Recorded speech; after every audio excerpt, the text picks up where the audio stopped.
Welcome to my experience report and long-term review of the Huawei Pura X. And this device here is definitely something that surprised me. For a flip phone, this device has a bit of a foldable kind of style. It is weird because a flip phone would be flipped like this and you flip it up. Just like, for example, this flip phone that I have here, that is working this way.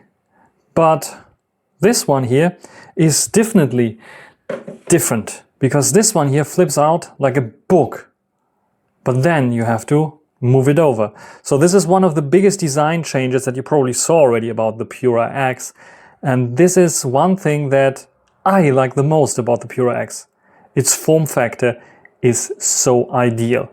You saw the other flip phone that I have here, because the other flip phones are very small and tall usually. This one here is going to the extreme with 21:9 aspect ratio, where the Pura X has more of a 16:10 aspect ratio, which is far easier to watch videos on because you don't have black bars on the left and right. And it also is wider, way wider than the P50 Pocket that I have here. And what this allows you to do is, let's go to the search and let's check out the keyboard, to have a way wider keyboard. A keyboard width that, is equal to that of the older devices, like for example, a BlackBerry Passport that I also have here. You can see the width of the keys is almost the same. Hold it. It's like slightly, the Passport may be slightly wider even, but it's making this a very comfortable device when it comes to typing on. If it would have a nicer keyboard, that is. And then we come already to software, because this one here is running HarmonyOS 5.1, Huawei's own operating system that is completely developed in-house. HarmonyOS Next 5.1.0.128 SB6, the newest release that I have here. I can just check for updates. Maybe a new update will come in. No, it's not coming in. This is the newest release that I'm running here, and it's a full release instead of like only a beta release, because this is the first device that ships with this new operating system. And it has, as you can imagine, as a new operating system, some challenges to overcome. One is definitely the app challenge, and this also translates to the keyboard. Like I said, the keyboard here is looking fine, and I also can type very nicely, but you can see already some odd things, like this enter key being a little bit bigger. And what I usually do when I type, I just hit the space button. Sometimes I see myself hitting the dot button instead because of this width. Why is that the case? Because I have the German keyboard layout set. If you set the English one, you can see how much smaller this enter button becomes, how much larger the space button becomes. So I have no issues with the English keyboard layout. And it also offers more features, like for example long press for some extra special characters.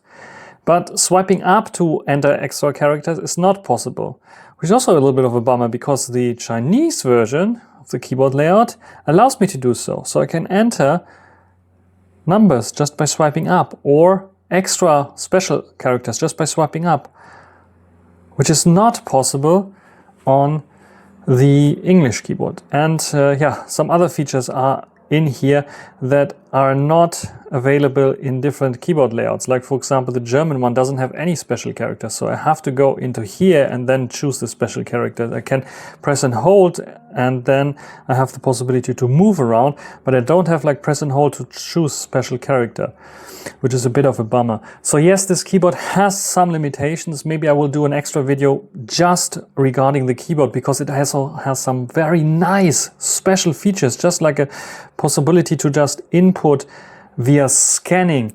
So if I have something to scan, like this box here, for example, completely random box, I can scan text from it. It detects the text eventually. If I don't drop it, it will detect the text. And then I have the possibility to input this text in here, which is working very nice. So OTC support, I think it's called. is in here, which is very, very nice. So it has some nice features, but in general, this keyboard layout is a bit, or the keyboard is a bit limited in terms of layouts and options that you have in terms of languages that you can set up, like layouts. You have some options like number row, tap enter to send, such things. But when it comes to managing the layouts, you can see that there are quite a few in here, but some of them are a bit limited. So if you need some special languages support, it's not the best keyboard. And this is one of the gripes that I have with it, that first of all, the languages that it provides, they are different in terms of features that they offer, like the long character special keys and so on, which is something that I don't like. It has some nice features here, but I have more typos with this keyboard than with other keyboards on Android. And I know that some people like predictive text as well. I don't like it at all, but you see that there's no prediction of English text at all for my case here. Also, when I use some apps that are not native to this operating system. Then we come to the next big gripe. Yes, I have lots of native apps here, like the email app that I use, the gallery app that I use, the music app that I use.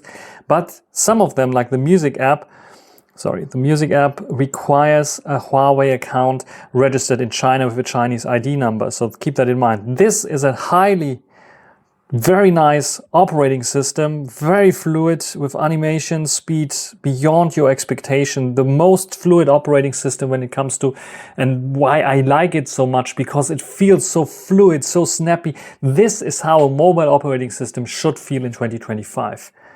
But it is optimized solely for the Chinese market right now. So if you go into the app gallery, all the apps that you find in here are for the Chinese market. Bilibili, Douyin, this is not TikTok, this is Douyin, the Chinese version of TikTok. WeChat.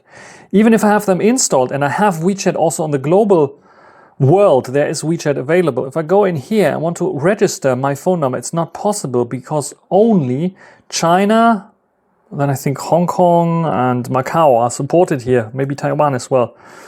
That's it in terms of phone numbers. No global user accounts are possible in here, which is a big bummer.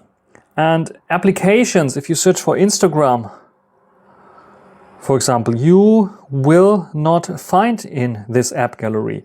What it will suggest you, however, is the first application here, which is Easy Abroad. And if you open this up, it will present you in a lot of Chinese, various different apps. But if you go to Explore here, you will find a lot of Western applications, Uber, Bolt, DB, like for my German navigation friends, Lufthansa, Ryanair. So you find lots of applications that are made for the overseas market. But what are those apps? Those are actually Android apps. They're not native to the system itself, and they're running in a container. And I have a Google folder here, but ignore it for now. I have several applications here that I use on the daily that are Android applications. So most of the applications that I use, besides maybe the browser that I also very use, phone calling actually not so much, are Android applications. So I have two folders here. One is this Easy Abroad, which comes with the Google services, or Micro G, the open source replacement for Google services, which allows you to install all these applications, and they're running fine. There's not like Gbox where like a virtual machine is like opened up. This is directly running straight here on device. So there's no real lag of any sorts. Also Chrome is running here without any issues. You have Gbox open now. As you see, it's running very fluid. I have YouTube running here. I could just start one of my own videos eventually. Maybe just start one of the videos that I uploaded about the Honor phone here. I can go, and I have, of course, advertisements. So this is working as well. Skip the ads. I can go into landscape, and then you can see the borders. Very, very thin. Very, very cool here on the Pura X. So this is working fine, as you see here. It would also run in the background if you have YouTube Premium, but it will not show you as an overlay little window the video here. But it's kept into this folder here. Besides Easy Abroad, which is optimized for Google apps, there is Droid Tong, which is more optimized for all other Android applications. And yeah, you can install MicroG as I did here. This is DroidTong. It looks exactly the same. It is almost exactly the same as Easy Abroad, but it is at least available in English. But the tools, and this is something that I don't understand, most of the tools that they provide here are, again, for the Chinese market. So this is definitely something that is not shipping with MicroG and the Google services. So completely different kind of story. But I have also some applications here. But you see, most of the applications that I have here, that I use on the daily, are here on this page. And they're Android applications. They're not native applications. I created a Google folder here for some of the Google apps. What is this? It's actually just a link to a website. So if I go to YouTube here, why I have YouTube 2 times there. One is Studio, one is this. It is going to the browser and website, so link. Why is that the case? Because in DroidTong or in Easy Abroad, when I go into a YouTube video, even though you know that I create 4K videos, it is kept to 1080p for some reason. And yes, this display technically is not 4K, it's a bit lower than that. It's a bit higher than 1080p, it's a 2K something like display. But when I go in here and open up a video, let's open up from this colleague here. I know he's doing 4K videos. You can see it is in 4K. So this is one reason. If I want to pixel peep, I can watch my YouTube videos also in the browser. Works fine, as you see, without any issues, and also consumes a little bit less of battery, which is like quite nice on the Pura X. So the operating system is very nice, very fluid. Like I said, one of the best, but the applications that I use are mostly Android and not native. When it comes to the sound quality, I'm very impressed by the loudness level of the Pura X. It's lacking a little bit of bass and fullness of the sound, but listen to yourself.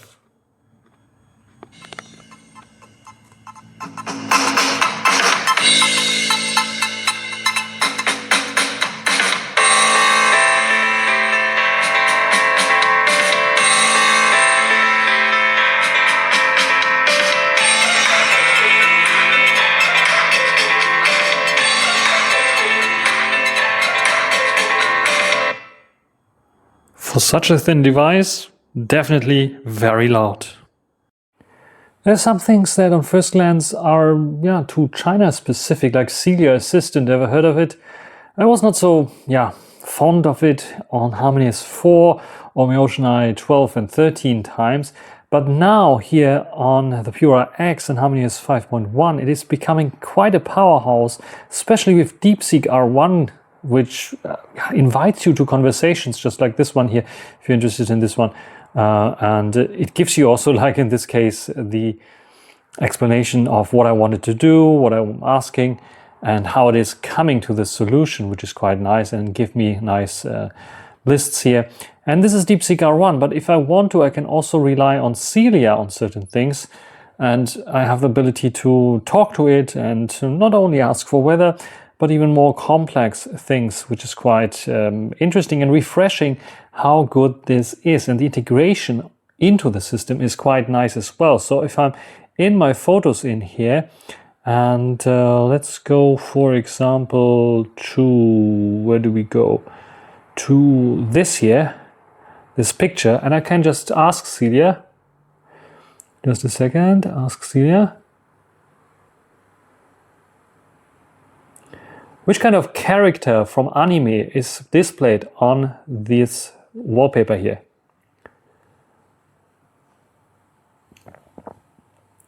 And it will start talking, analyzing it, and it will give me a nice introduction. Now in Chinese, but you can see Black Goku.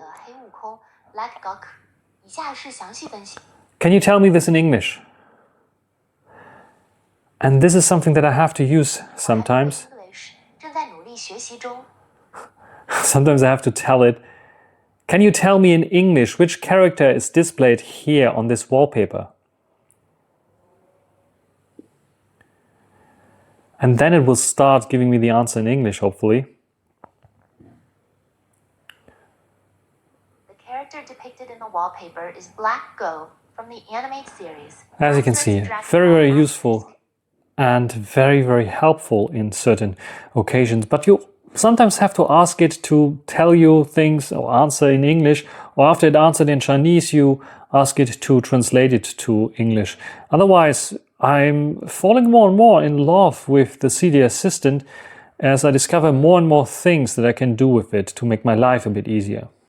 Or things like this. I have what I think is a pretty good kind of discount here for the Nubia Z70S Ultra on AliExpress. But a couple of days it was, I think, even cheaper. And maybe Celia knows something better. Please tell me in English, is this the lowest price for the Nubia Z70S Ultra?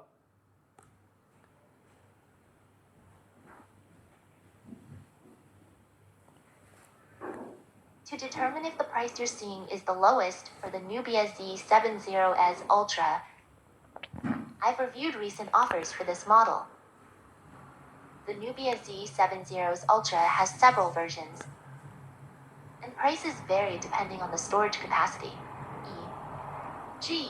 12 GB plus 256 GB VS. Can you convert the prices to euro, and can you also check for this specific version?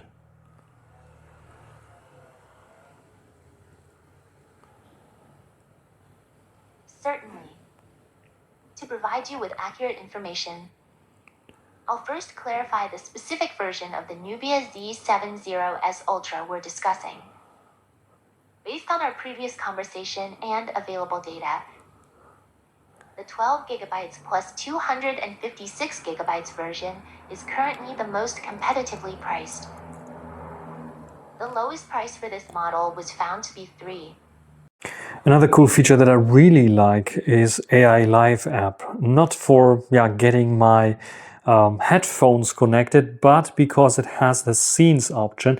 And here we have the possibility to apply certain things, scenes, and create new tasks that do certain things on specific conditions. Like I could do something when there's nighttime, turn on the power saving mode, for example, and mute everything, go into do not disturb mode and such things. Have of course the possibility to do this anyway, but these are the possibilities, like add a condition, smart devices, manual start, specific location, or I say a specific voice control prompt and it is doing something specifically, or just schedule things. This is possible here. And if the battery is extreme low, you can see it is like going into a power reserve mode, which I also like, which still at 1% allows me for a few hours to use my phone, messaging and wallet, or I can edit this even and could add some other applications in that I want to have here. And you can see also Google applications are supported here. So you have the ability in this low power saving mode to also have access to your favorite applications that are Android applications or Google applications. So without any issue, if I need this, I have the ability to do so. The 4720 mAh battery usually lasts you through a day. Sometimes if you're a bit conservative, you can get like to 1.5 days. This is what I did for some days, especially when I was using the outer screen a little bit more. It will preserve a little bit more battery, so 8 to 9 hours, but usually it's around 5 to 8 hours that you can get. It's a pretty long scale. It depends on what you do. If you watch a lot of videos and do a lot of video recordings, then it's more towards the 5 hours or 6 hours mark. But if you get like more browsing, emailing and reading, then you can also get towards the 8 hours mark for sure. But as soon as you do something more heavyweight, like editing videos, recording videos and so on, it will drain a little bit faster. You can charge up via cable with 66 watt, which is quite nice. And there you can see it's charging up there, 66 watt, super turbo charging there. And we even have wireless charging, which is 40 watt if you have a Honor or Huawei compatible wireless charging stand. Another important factor if you want to use your phone outside is the screen visibility outdoors, especially now in summer, like I was using my Pura X here outdoors. And as you can see here, the outer screen has no issue showing me everything, even in direct sunlight. You see, put it out of the shadow, I can still see everything here quite nicely and can interact with all the applications that I want. When it comes to the inner screen, it's a bit dimmer, a slightly bit dimmer, but still enough that it will get me through the day and I can see stuff also in direct sunlight. As you see here, if Timmy was not pulling, you can see it. So yeah, I can still interact with this, so it's getting bright enough also for sunlight visibility. As we have this front-facing screen and cameras, of course it is natural to try out this thing for vlogging, but there is a slight limitation, especially for video, because if you have it in this closed state, the only thing that you can do is record in 1080p, so it doesn't allow you to record at 4K, which is a bit of a bummer because the quality here of this video, even in 4K, is quite nice. But 1080p, yeah, something that I have to live with, apparently. But you can always flip it open, and if you have it flipped open, you have the ability to turn on the outer screen, and then you are even able to record in 4K 60. And I'm using the internal mics because another nitpick, my microphone system that I'm using right now is not working with the Pura X, which is a bit of a bummer. So I'm recording now with the Pura X here and the internal mics. So how well is this sounding? I think it's still excellent sounding. It doesn't mean that not all external mics are working, but analog mics like the newer CM31 that has this nice little 3.5 to USB-C cable is working nicely here. But this one here that I have, which is the Boya Magic, sadly, the receiver is not working for me here. So maybe if I have the other receiver that converts from 3.5 to USB-C with the same cable that I use for the newer, might work as well. But it's a bit of a workaround, and this here definitely is a little bit smaller to put on in the USB Type-C port than, yeah, like a cable and another bigger receiver that is usually meant for cameras. But nevertheless, what do you think about this 4K 60 frames per second recording here on the Yeah, Timmy got a little bit shorter because it's so hot we had to like cut his fur a little bit. So it's like now running around like crazy because it's not so hot anymore for him. Let's talk a little bit about the Android situation, Android applications on HarmonyOS Next. How are they working? Payment. First thing, Mobiles Bezahlen, which is my local bank NFC payment method, is working fine here. It just changed from 5.0 to 5.1 that I don't use the face recognition 2D, which is a bit insecure, but it's asking for my fingerprint here on the top because we have a fingerprint reader here that's working fine, by the way. So this is the only thing that I noticed as a difference, but otherwise it's working fine, which is like, which I find very, very convenient. Other apps like the DHL app for the DHL stations, if a parcel has been delivered or I want to deliver a parcel, I can go to a nice little locker box and I can store it there. And even the ones that don't have a display that just work with Bluetooth is working fine here with this app, so no issues there. All the other apps like Energy app, when I want to like get my meter sent to my power company or energy provider, I have the possibility to do so, and many other applications are also working. Twitter is working, Reddit is working, Google apps are working, YouTube revamped as well, and some other applications are also working fine. Email application, I have been using Thunderbird, but as the newest update also allows me to use my Gmail account on the Huawei's native application. Actually, I'm using the German Google Mail at googlemail.com, which is like something that is not blocked because at gmail.com is blocked, but at googlemail.com you can use the IMAP configuration there and configure your Google Mail as well. So this is working here without any issues, so no problems there with the apps when it comes to emailing. So in general, I'm quite happy. There are some limitations, of course, like Google Wear, Android Wear, such things are not working, and some other applications like, for example, Curve, I got to work, at least showing up in the NFC settings. So let me try to show you the NFC settings maybe for payment. So if you're interested in this, you have the native integration into the NFC app here, and you can see that the applications that support NFC payment are showing up here. So WeChat as a native app, but also PayPal and Mobiles Bezahlen, which are the Android containerized apps. PayPal is not working for me because PayPal is crashing as soon as I go to the payment option. So this is still an issue. Curve might also show up here, but there are some reports that it is not working. The transaction doesn't go through. I still have to test it out because, as you see, I didn't manage to install it here yet. Another thing are, of course, Android applications and notifications. Are they getting through? Most of them are getting through. Like, let's see, we have a native notification that came in from Weibo, which is a Chinese one, but this in PayPal.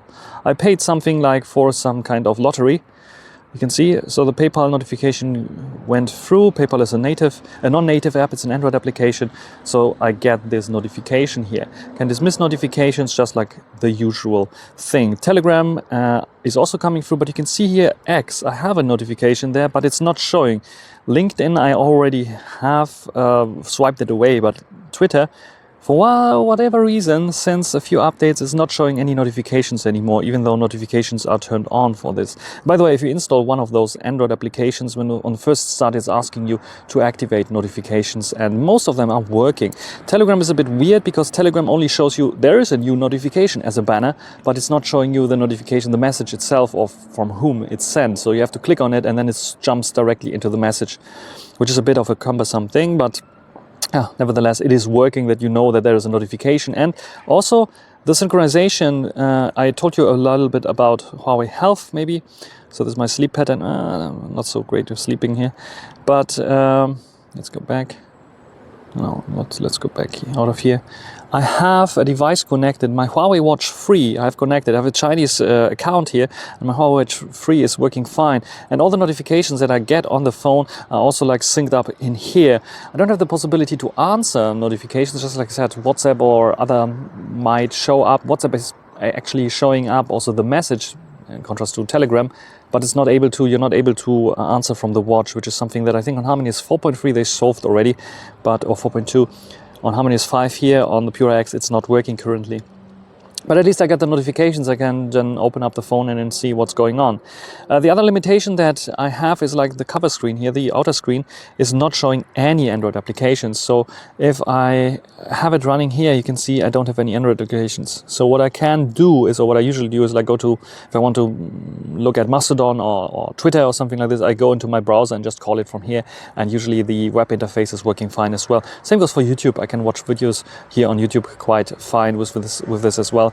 And by the way, there's also an ad blocker built in and working for most ads also on YouTube, which is quite nice. So yeah, this is the situation in terms of Androids and Android applications on this device that are here for the Western world still essential, I would say, if you don't want to rely too much on the web browser to call the websites. And this is something where I would say, yeah, is it useful for everyday to day usage? I can do it, but it's a bit of compromises, rigged with compromises. It is working, but notifications are not always working. WhatsApp or Telegram call notifications are not coming in, so they don't take over the phone application and the whole screen and notify you about a call coming in, which is a bit of a cumbersome thing as well, that you will notice as long as you, or as soon, or if you are using these features at all. If you're not using these features and you can live with it, then no issues at all. Like I said, payment is working here in Germany with my mobile payment application, but Curve is not working. And yes, you might want to use Curve in your country because you're not living in Germany. It might become an issue. So the app situation has improved quite dramatically also for some of the applications inside of the Android container, but it's not perfect yet, and it's nowhere near from the experience that we had with HarmonyOS 4.2 or with Emotion UI 14.2 or even the newer 15 that is, way easier there because Android applications are working natively there. And I'm noticing right now that this probably will be a pretty long video, but I have to make it a little bit longer because it's a different phone, a different operating system, and we have to talk a little bit about more of the specialties and the things that are working, the things that are new, the things that are not working, things that are a bit different, and this is the reason why it's a bit longer. And if you like this video, subscribe to this channel and maybe, just recommend other people to this channel that might be interested in HarmonyOS, in Huawei, and the Pura X, for example. And yeah, some people like this form factor and they're thinking about buying it. Some others are waiting for maybe Honor or another company coming up with the same form factor and the full Android experience. So I want to give you my insights on how it is, how is it able to be used here in the West with HarmonyOS Next and all the applications that we need or rely on here. So one big thing that I forgot to mention, but it's actually pretty clear, Android Auto, for example, is not working at all on this device because there's no Android basically. Android is containerized and some apps have the possibility to be able to communicate with the outside world, with NFC, with Bluetooth and so on. But things like Android Auto, which needs a bit more of an integration into the system, are not working. Same goes for Google Wallet, that is sadly here not working. But in the future, I could imagine that some of those apps might be able to work, like Android Auto, especially if we find a workaround somehow to be able to use the USB Type-C port there. Everything's possible. But for now, it is a bit limited. And the experience here for the West is definitely not ideal because it is a highly optimized operating system for the Chinese market. So if you are not very keen on seeing a lot of Chinese text on your smartphone, you're afraid maybe about it, then this is not the right phone for you. Let's check out the ranking and we go into more details here with the performance. First of all, it is still the same Kirin 9020 that we have also in the Pura 70 Ultra, but it's a different way of how they manufactured it. And we have a completely different operating system, HarmonyOS 5, in this case 5.1, that is operating a little bit differently and promises 20% more speed. And definitely the performance is very, very good. Day-to-day performance is splendid. Multitasking, GPU performance, animations, just super, super fluid. One of the best that you can get there on the market right now. Very close together with ColorOS 15. That is like close second here, I would say. It is HarmonyOS Next. That is the smoothest here in terms of animations. Performance is still an issue though, because it's not performing at all like a Snapdragon 8 Elite or like the MediaTek 9400 Plus or something like this. It is still behind, definitely for sure, especially in benchmarks. But together combined with the HarmonyOS Next operating system, it is quite fast that you don't really notice the performance issues that the SoC really has. Battery life. Battery life is quite interesting. It is very, very good for foldable. One of the best battery lives for foldable. Actually, the best is the Vivo X Fold 5 that I still have also here in test. That has a higher capacity for sure, but also bigger display. But the 6000 mAh is definitely better than the 4700 that we have here on the Pura X. Nevertheless, the Pura X has a good battery life. In normal usage, it's a bit weaker than the Pura 70 Ultra there, but it's still pretty good there, 4.775. Especially the most drainage that you will get is in terms of camera usage. Then you drain the most there, especially when doing videos. It's also getting hotter, the device, and then it drains more. Charging is fast. It's not super fast as it was on the Pura, but it is still fast enough here. The display is quite good, but it's not on the same level as on the slab phones. So we have two displays first of all, and I'm evaluating both. Both have relatively high resolutions, a bit smaller than, like, again, the Pura 70 Ultra. I'm comparing this both because they're from Huawei, and this is why I'm comparing them both there a little bit. The brightness of the display is quite good there. It's on the same level as the Pura 7 Ultra, which is the Ultra flagship from last year, which is quite nice. And the outer display and the inner display. The outer display gets a little bit brighter than the inner display, but still are very good. The viewing angles are where I see a bit of an issue, especially with the inner display there. The outer display is fine, but the inner display has a little bit of a limitation there for the viewing angle, especially outdoors when the sun is really shining on it. The build quality on both, it's fantastic. Just the build quality here, vegan leather version that I have here, the mechanism to open it up, the hinge is small enough, I would say, that I don't notice that so much. And the whole mechanism and the build quality is very premium. It's like top notch for sure, 4.9 points here. There's almost nothing better there. The software experience is something that is the hardest to judge here, because we have the UI and UX user experience is super nice, super fluid. as long as you have apps that are running. And that's a bit of an issue because we have a completely new operating system that has benefits like the very nice fluid animations, the most fluid animations that I saw on a smartphone right now. But application support is lacking, and you have some workarounds with Android applications like third-party container applications, but they are not 100% working the same way as it is like on HarmonyOS 4 series, like the Pura 70 again, that has like almost full Google app support as well, thanks to micro-G with some limitations only. Here you have more limitations when it comes to payment, for example. NFC payments, Curve app, I did not manage to get to work. My mobile payment app is working, luckily, so I don't have this issue. I can still mobile pay. But yeah, my smartwatch is also working with this Huawei smartwatch, but I had to do some fiddling around, add a Chinese phone number. It is very heavily optimized for the Chinese user experience and not so much for the global user experience. And you suffer when it comes to the global user experience, have to make a lot of compromises still. Like the replacement of a keyboard is not really, there are some replacement keyboards, but they are highly optimized for the Chinese keyboard layout. And not so much for the international ones. And even the Celia one, the most international one that we have there, is not really optimized. Like some nitpicks that I have when gripes with the German keyboard layout, like the enter key being too big, so I always have some punctuation in my writings that shouldn't be there because the dot key is just, the space bar is too small and the dot key is there where I usually hit the space bar. So it's an issue. So this is, you run into this limit. You cannot replace it with an Android keyboard because Android keyboards can only run in the container, but not outside of the container. So yes, it is not something easily to work around, but it's something that you can build upon, and definitely Huawei can get this to the global market if they fix some issues. Like the keyboard would be one thing. If they would allow us, just fix the German keyboard layout and that's it, then it wouldn't be a big problem. We don't need such a big enter key. And yeah, otherwise make it a bit more pleasant eventually here and there, allow for some things to be not only China specific, but the app manufacturers are to blame as well, like WeChat only China specific on HarmonyOS Next. Why?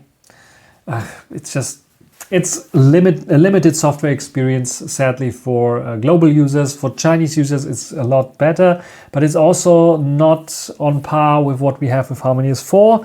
This is why some people are still trying to go back to HarmonyOS 4 instead of 5, because it's a completely new operating system and you have to change and wait, and sometimes some features of applications are missing that you had in the previous version. So this is why we have here 4.75. Like UI UX, fantastic. Customizations is a bit limited in comparison also to HarmonyOS 4. So like I said, there's not the possibility to replace all the apps. Yes, keyboard, there are some other keyboard apps and it's in theory possible, but it's limited, the customization options there. Same goes for the home screen itself or the launcher.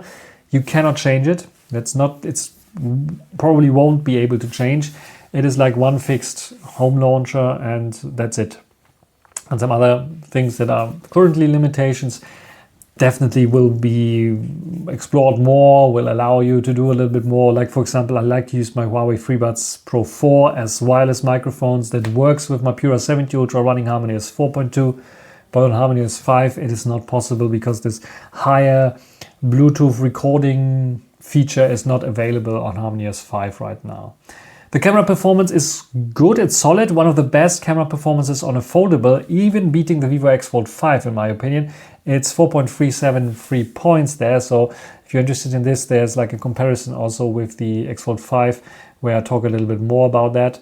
Otherwise, connectivity is just simply outstanding. It's Huawei. Wi-Fi is like immaculate almost. I get like I go out of the house around the block and I still have my Wi-Fi connection.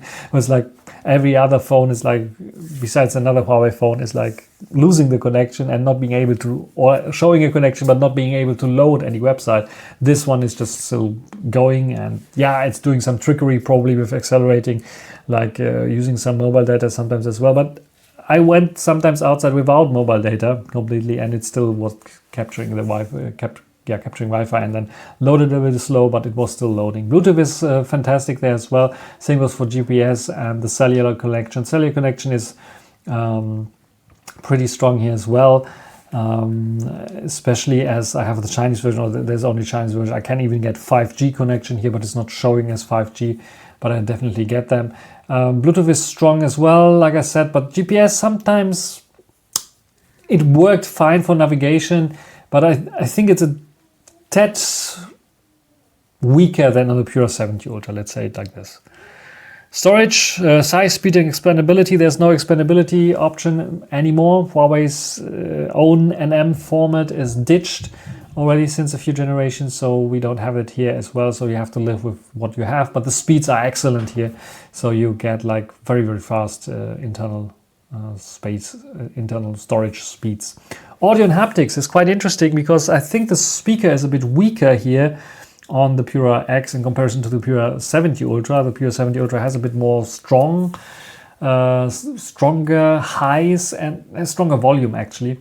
Headphones basically the same, not much of a difference. Recording, however, is the opposite. So the Pura X records a little bit better the audio with its internal mics than the Pura 70 Ultra. It was already very, very good. And vibration motor, I don't have to talk about. It's a very good vibration motor that we have built in here on this Pura X and also the Pura 70 Ultra. Security features. This is something that it is quite interesting. I give it here 4.6 because it's like a completely new field for HarmonyOS Next. That first of all, in general, it's a bit more secure because it's an operating system that is just fresh from the start. So no one is really attacking it. But aside from this, we have a fingerprint that is working 5 out of 5. So it's like always working. This fingerprint reader is not in display. It is not an optical one. It is, I think it is also an ultrasonic one or something. But it's like in the side button. I'm not sure what kind of technology they're using. It's working 5 out of 5. No issues at all with the fingerprint scanner. It gets 5 points out of me.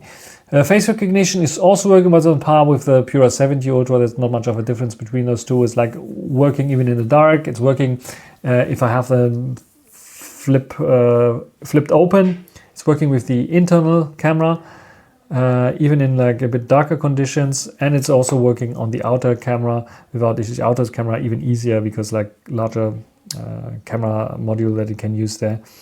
But it is working very, very great here. No issues at all with this one. And yeah, what else can I tell you about the security features? We have encryption. Yes, there's encryption.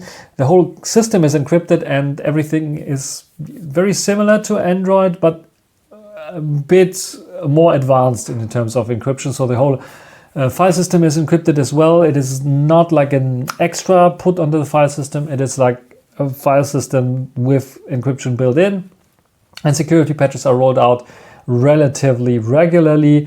It is slowing down now after the Pura 80 Ultra release a little bit, but it's still going strong. It's like the summertime, maybe they are also like taking a bit of a breath there, but it's working quite fine. So at the end, we have a total points of 4.601. Where does it lead us in a ranking list here and the score? And you can see the Pura 70 Ultra is ranked under the Pura X. I was quite surprised there, but especially the performance part, HarmonyOS Next was really surprising me, being faster than the Pura 70 Ultra.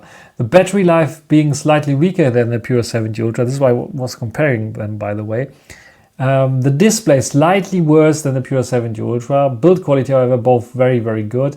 Software experience, you can see it's slightly worse than the Pura 70 Ultra on HarmonyOS Next. Why is that the case? Software compatibility, especially here in the Western world, where it's much easier on the Pura 70 Ultra. The cameras also weaker, definitely on the Pura X, and connectivity both the same. Where it surprised me was security features, way more security features on the Pura X there, even though it doesn't have 3D face scan, but the whole new operating system has more security features, and we have faster updates as well on the Pura X. For now, it is a relatively new device, so it might change in the future as well, but this is what I have here. What's the next upper kind of candidate here would be the Magic 6 Pro, as you see here. Magic 6 Pro has better performance, definitely, with Snapdragon 8 Gen 3. It has a better battery life as well. It's a bit weaker than the Pura 70 Ultra, but it's definitely beating the Pura X there. Has a larger battery as well. Has a very nice display, beating all of those here. Has a slightly weaker build quality. It's not as nice, doesn't have this vegan leather kind of thing, and yeah, slightly weaker build quality. Software experience, however, is weaker than the Pura 70 Ultra, which is quite interesting here. Because of the fluidity of the UIs and so on. This is where the Magic 6 Pro was still struggling when I evaluated the last time. Probably with magicOS 9 that I didn't evaluate here the Magic 6 Pro on, it should be on par with the Pura 70 Ultra, but I have to redo maybe some tests there. But it's definitely beating the Huawei Pura X simply because we have full Android support. Cameras is definitely also better there. Connectivity is slightly worse on the Magic 6 Pro. Storage is the same. Slightly worse audio and haptics, especially haptics are a bit weaker there for sure. Audio, however, the audio quality is 5 out of 5. You cannot even beat. The Magic 6 Pro has one of the best speakers on a smartphone, but the haptics motor is so weak. I think with magicOS 9 they allow us now to set a little bit more of vibration power there, so that might get to the same kind of points there with the Pura X, but we have to see. In terms of security features, we have tons of security features on the Magic 6 Pro. We even have the possibility to use your Face ID for banking apps and such things. So 3D face scan is there available on board. There's a dedicated security chip as well. But in general, it's an Android system nevertheless, and it has a little bit of more security issues, especially why it's getting only 4.5 points, because quarterly updates on the Magic 6 Pro. It was not regularly already when it wasn't quarterly updates, but when it was like, or should be every month, it was every other month. And now it's like quarterly updates. I probably have to go down even further here, 4.4 maybe. But let's leave it at 4.5. This is a big difference here between those two, as you can see. But they're very, very close. So I'm very surprised that the Pura X, a foldable phone, can, first of all, beat the Pura 70 Ultra as a device. And also the form factor is definitely one thing that comes into play here, which is like simply very, very nice for, at least for me, very, very nice form factor. This is why I like it so much. But yeah, you can write down in the comment section what do you think about this score here. What do you think about the Huawei Pura X? Are you also fascinated, interested in this one? Do you want maybe another manufacturer with full Google support coming out with this innovative kind of design? Maybe a little bit thinner kind of device, maybe silicon carbon battery with a little bit more power. That would be awesome, wouldn't it be? What do you think? Write it down in the comment section. That's everything for this long video of my long-term review of the Huawei Pura X. And if you're interested in, I recorded this, besides like the screen recording, with the next long-term review device that I will review, which is the Honor 400 Pro. Yeah, this is a loaner from Honor that I got. And yeah, I want to do a long-term review on this one as well. This is why I'm testing it. And I'm pretty sure it will be very solid and will be in the Magic 6 Pro region, maybe even beating the Magic 6 Pro, especially in battery life. This is what I really hope, because it is very good, the Magic 6 Pro already, but I think the the Honor 400 Pro might even beat it there, even though the build quality might be a bit worse. The software quality and software experience might be a bit better, and the camera experience might be a bit worse, but the rest might be very interesting. So if you're interested in Honor 400 Pro, this will be the long-term review coming right after this one. So hope you enjoyed it. Thanks for watching. Until the next time. Bye.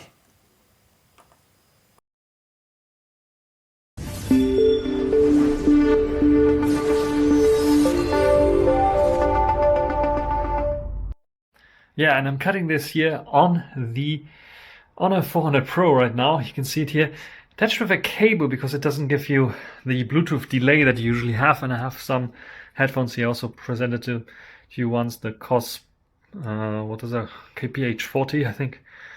Here with USB Type-C. I have different kinds of models. Now I'm cutting this here also, interestingly enough, on the Honor editing application, so I don't have to rely on CapCut or KineMaster, and they're a little bit getting more expensive and expensive. subscription model can do it on the Honor video app. For those easy videos, it's quite effective.